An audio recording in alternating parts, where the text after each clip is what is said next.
Gue kalau bilang sangat fresh mungkin bakal berlebihan, tapi gue jamin ini banyak bagian part-part di dalam film ini yang tidak banyak kita temukan di film-film horor Indonesia lainnya.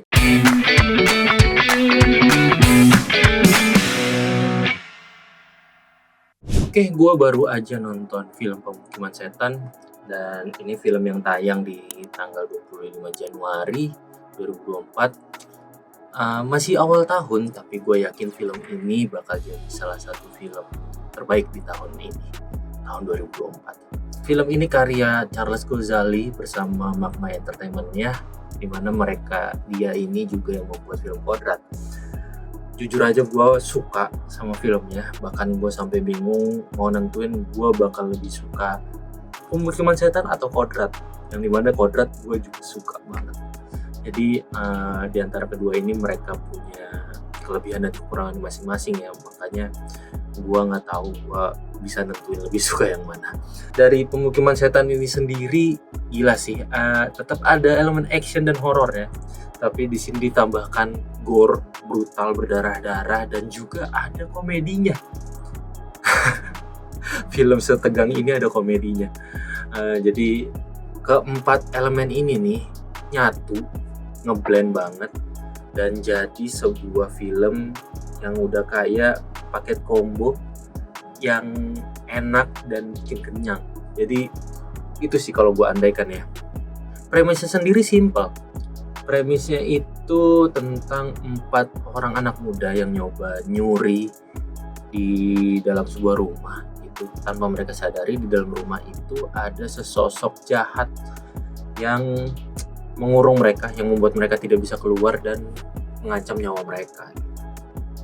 Lebih simpel dari Kodrat, tapi justru dari simpelnya ini kita bakal ngerasain penceritaan yang efektif gitu. Nah, apalagi ya opening scene-nya itu, kalau teman-teman udah nonton Kodrat ya, opening scene-nya kan gila ya, itu salah satu opening scene terbaik lah di Indonesia, di film Indonesia.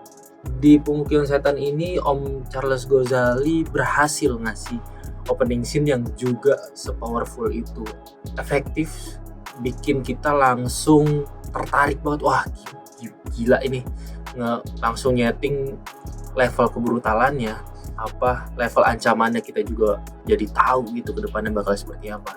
Apalagi opening scene ini juga disupport dengan acting luar biasanya si sang ratu horor Indonesia masa kini, yaitu adalah Mbak Putri Ayudhya ya.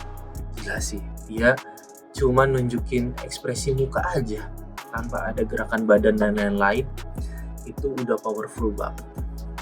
Kalau misalnya dari dengerin premis yang tadi, pasti teman-teman ingat kalau ini cukup mirip dengan Don't Breathe.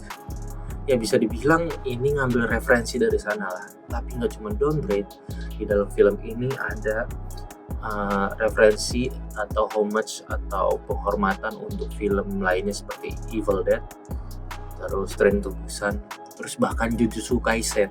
Ini yang gue rasain ya, mungkin teman-teman pecinta horor klasik atau horor ikonik lainnya bakal nemuin elemen lainnya gitu, tapi itu yang gue tangkap. Jadi dari ke beberapa elemen-elemen film lain ini nih jadi berasa kayak, ini loh kalian pecinta horor, gue kasih loh ini yang kalian suka gitu. Kayak curhat cinta untuk para pencinta horor. Nah, tapi walaupun banyak elemen-elemen referensi dari film luar, kearifan lokalnya tetap kuat banget gitu. Jadi berpadu gitu sama kejawen. Ini sangat kejawen ya. Kalau Kodrat kemarin sangat muslim gitu, Islam gitu, ini kejawen.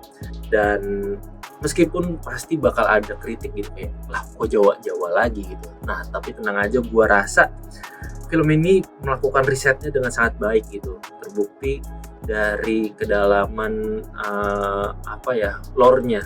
Kayak misalnya Kodam tidak cuman Kodam, tapi Kodam Prewangan. Santet tidak hanya santet, tapi santet median. Terus ada keris, bukan sembarang keris, tapi kerisnya lurus gitu. Dan elemen-elemen kejawen lainnya. Dari diskusi habis nonton film bareng penulisnya juga langsung Mas Gea di acara offline kami yang judulnya Super Screening kemarin juga, dia mengakui kalau dalam menyiapkan skrip untuk film ini dia melakukan riset dengan membaca-baca kitab-kitab kejawen dan juga jurnal-jurnal sejarah gitu. Jadi nggak sembarangan men.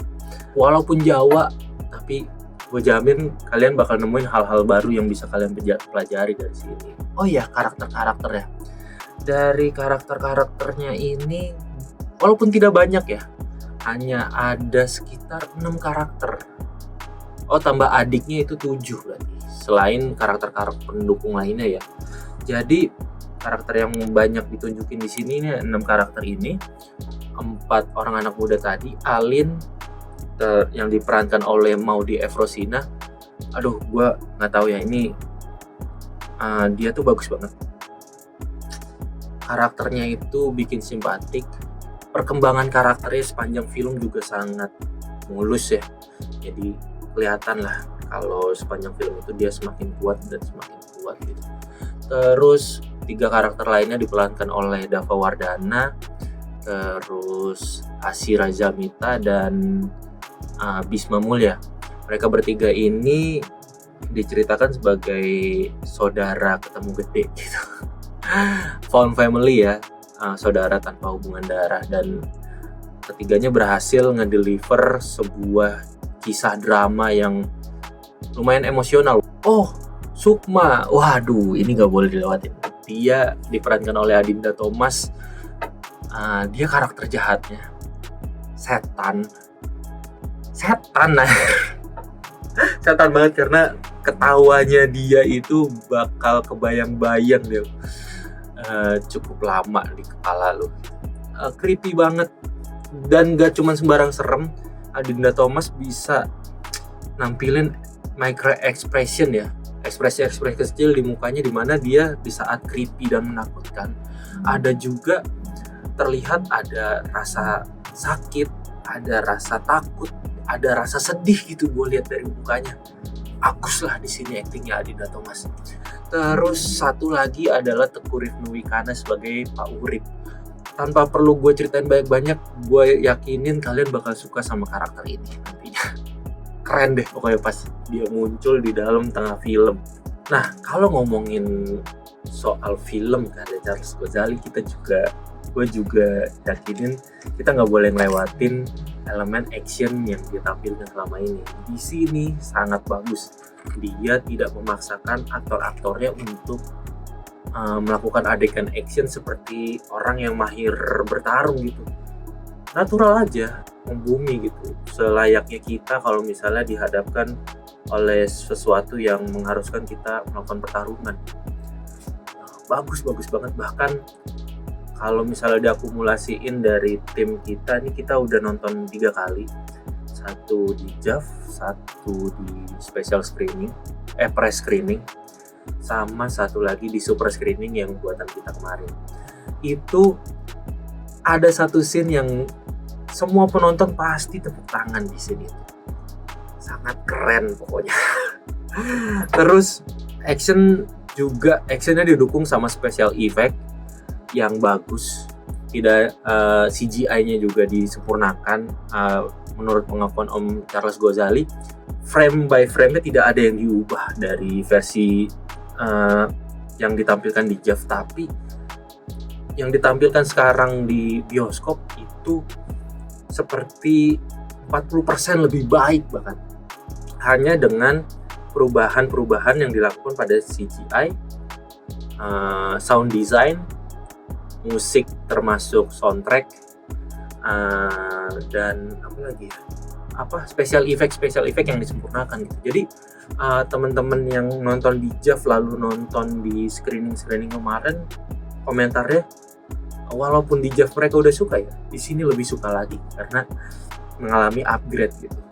Nah, yang terakhir mungkin kalau misalnya gue bilang, mungkin di bagian kekurangannya menurut gue adalah ini seperti ada bagian cerita yang diarahkan untuk kita emosional gitu. Jadi terasa kurang nih, lu di sini harus ngerasain scene yang emosional gitu. yang mengalir gitu aja terus tiba-tiba emosional gitu, enggak. Jadi dari 3 karakter yang tadi ini yang Bisma Mulia, Asira Zamita, dan Dava Wardana, gue rasa sebenarnya harusnya bisa lebih maksimal lagi. Namun mungkin karena keterbatasan durasi ya, jadi kedalaman backstory mereka, kedalaman bonding mereka tuh masih kurang termanifestasi di gua pribadi ya.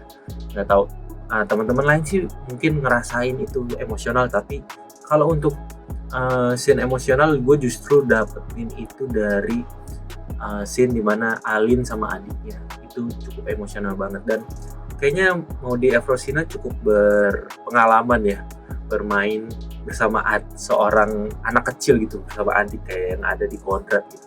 Overall film ini sangat memuaskan buat gue suka banget, sangat recommended, sangat bukan, gue kalau bilang sangat fresh mungkin bakal berlebihan, tapi gue jamin ini banyak bagian part-part di dalam film ini yang tidak banyak kita temukan di film-film horor Indonesia lainnya. Jadi untuk genre horor yang sangat banyak itu, ini nih salah satu yang menawarkan kebaruan gitu. Satu lagi, film ini 17+ ya, jadi mohon bijak untuk ngajak siapa temen nonton kita nanti. Itu aja dari gua. Sampai ketemu lagi di video dari Habis Nonton Film.